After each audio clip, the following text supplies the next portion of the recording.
Ed here with the Digital Digest, and today I wanted to share my full review, the digitally digested segment, for the Maingear Element. Now, this is a gaming laptop. You can purchase this either directly from Maingear, which is a custom boutique builder based out of New Jersey, or you can buy it from Micro Center. This specifically came from Micro Center. It retails right now for $1,200 US, and I think it's one of the best values on the market in terms of what you are physically getting. So, a recap on specifications. I did do an unboxing. 17.3-inch Full HD 144 hertz panel. Fairly good, although I do have a dead pixel, something that you don't really expect from a company like Maingear, because again, they are high-end through and through. And the actual build itself is not really made by Maingear. Maingear finishes it off, but this is an Intel reference design chassis, 4.5 pounds. I actually kind of love the overall build of this machine. Well made, in spite of the dead pixel, and really just exactly what you would want from a gaming laptop. Lightweight, powerhouse. Now, this specific build at $1,200 US is powered by the Intel Core i7 1087-5H, which is actually a surprise because it wasn't supposed to come with that 8-core processor, but rather a 6-core processor. So for those of you that are wondering, this is a steal. Even the box itself stated that it was going to be the 6-core 10th gen i7, not the 8-core. And what's unique about this CPU is that this CPU is still completely relevant today. It's still in top of the line builds with NVIDIA's refreshed 3000 series GPUs. The GPU in this build is a 2060 Super. Now, that's not going to blow anything away, but it still pulls in decent benchmark results. You can see right here in 3D Mark, even though top-down view, 6678. Now, that's not bad. Basically, as it's stating right here, Battlefield 5, 1440p Ultra, 65 plus frames per second, which means you are going to be able to game with this natively on the Full HD display here at 60 frames, pretty much on just about any title. I don't think Cyberpunk, but just about any title. And then combine the fact that you've got a 1 terabyte NVMe, which happens to be a Western Digital Blue drive, very good performance. In addition to that, 32 gigs of RAM, and then, in my opinion, best-in-class Wi-Fi performance. Interestingly enough, this has outperformed essentially all of the new machines that I've been looking at. And that's why I wanted to bring it up with all of you, because I was pretty much shocked by how well this machine and the higher end spec machine, which I'll also be talking about in this video, performed, again, for the cost of entry.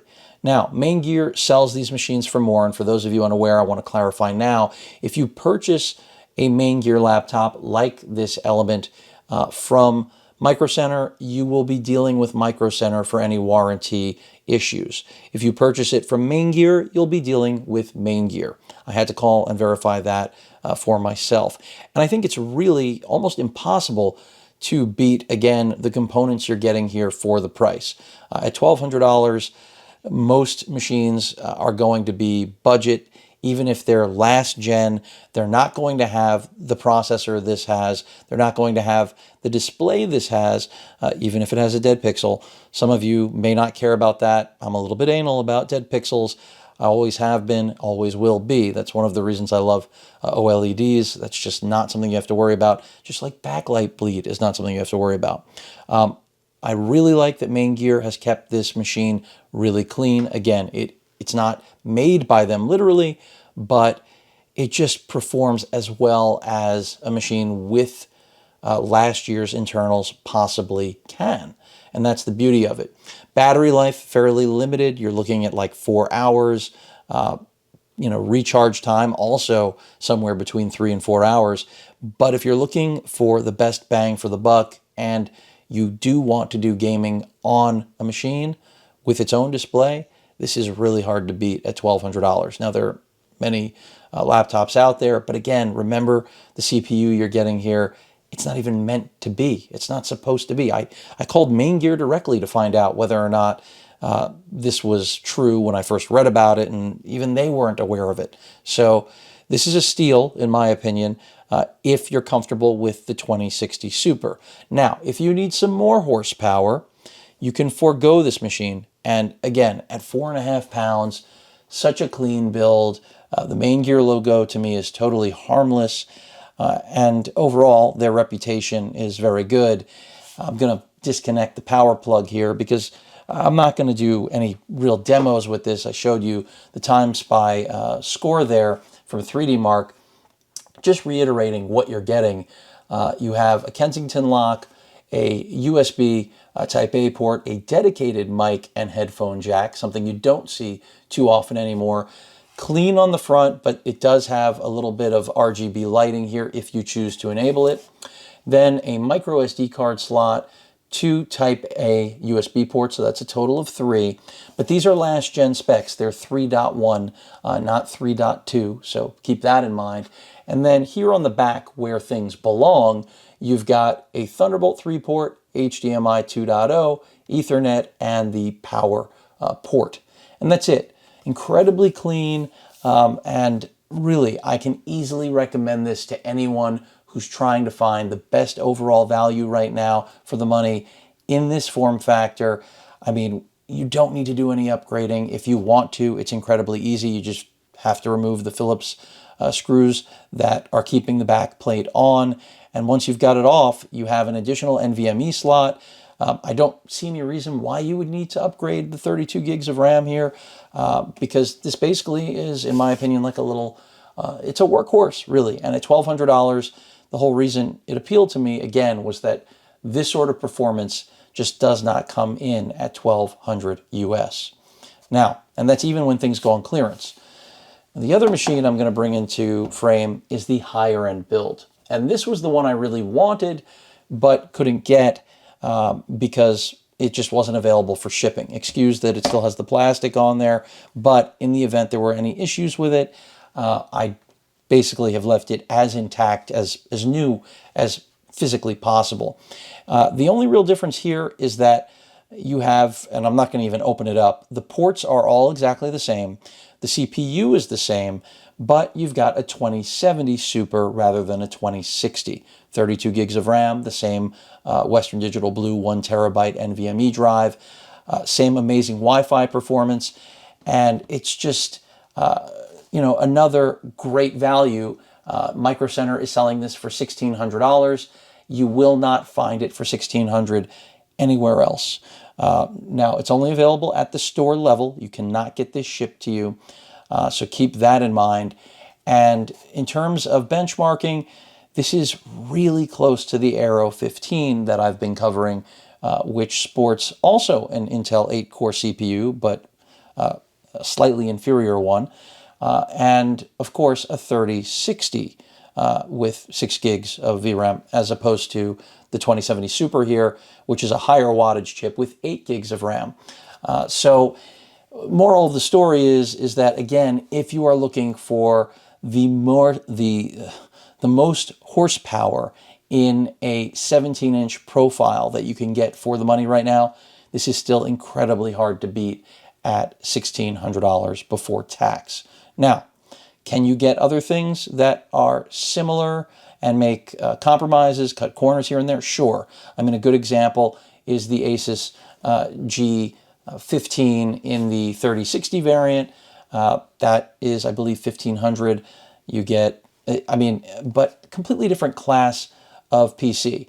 And I have to say, if I wasn't actively, you know, trying to decide between the G15 and the Aero 15, this is probably the machine I would go with, because the 2070 Super with all, you know, with full power does come incredibly close. It's basically almost the same performance you're getting out of a 3060, like the one in the Aero 15 that I'm reviewing.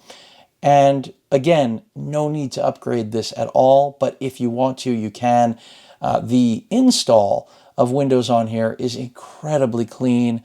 And again, I'm going to bring up that wireless performance because these Maingear Intel reference machines are the only ones where I actually am able to get full performance from my Orbi Wi-Fi 6, that's the AX6000 mesh router. So with my plan, I'm able to pull 50 megs down. These are the only two laptops that are in-house right now that can do that. And that's relevant. I mean, you would think, oh, it's just Wi-Fi. It's simple. Every laptop's got Wi-Fi 6. It's the same Intel chipset for the most part. But remember, Intel designed these. So whatever they did, and I'm not opening them up because unfortunately they are going back because, believe it or not, I got dead pixels in both, which of course is not something I'm okay with, but I think there are plenty of people out there that are okay with it. The end result is that Intel, however they placed the Wi-Fi chipset in this build, it is just interference free. And this is the only machine I've seen pull basically perfect Wi-Fi 6 performance. Now, I don't have gigabit Wi-Fi yet in my area. Eventually, that day will come. And a machine like the Element will thrive on that. And another thing I want to address is the naming. Online you'll see Element 2 for this model, Element 3 for this model. Well, per Maingear directly, that's who I'm going to defer to, there is no 2 or 3, there's just the Element. And then it's a matter of the internals. Now, if the refresh was happening in the immediate, I would probably be getting the refresh of this machine over anything else that I'm reviewing right now. But Maingear, when I asked about a refresh, said that it's probably a few months away. That just isn't going to work out for me personally. So as a result, I will be passing on the Element. But if you're thinking about it, I wouldn't be freaked out by the 2 dead pixels. I have some really bad luck. I also go through a tremendous amount of electronics, which means I end up seeing higher failure rates, more bad equipment than the average consumer does. And I guess I just got incredibly unlucky, or lucky if you're sarcastic like myself. So if you're thinking about the Maingear Element, I have to say I think it's absolutely worth it. I have no relationship with Maingear whatsoever, and I generally don't recommend going with machines like these from boutique builders, especially when they don't actually really build these. They just finish them off. These are, again, reference design, reference built. It's really Maingear, I think, just deciding how much RAM and really what NVMe they want to put on it, and then installing Windows.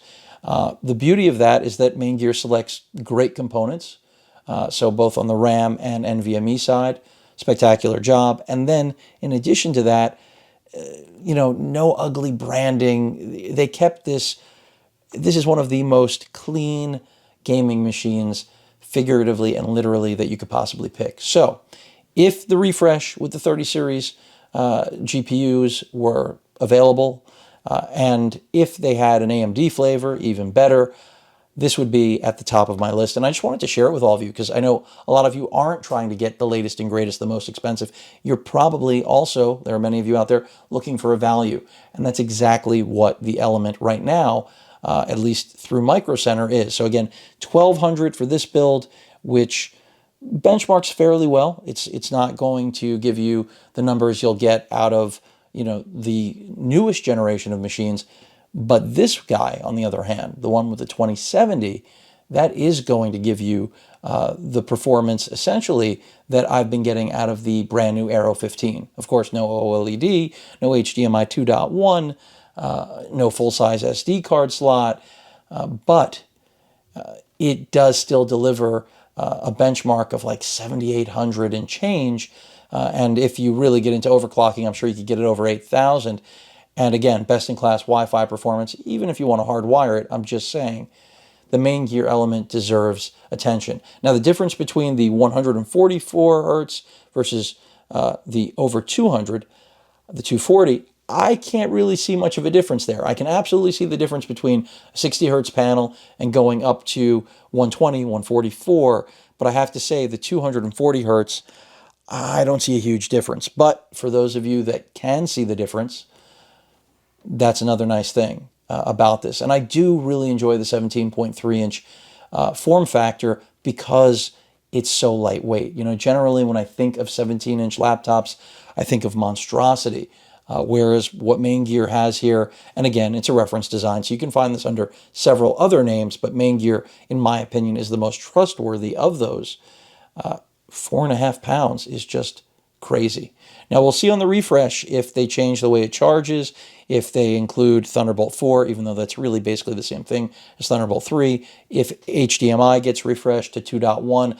I mean, that would make this, in my opinion, one of the best machines on the market and worth every penny. But from a value perspective, which is the premise of this review, these are both really hard to beat at $1,200 and $1,600 US dollars, respectively, if you don't get any imperfections. And the only imperfections I got, again, one dead pixel on each, green.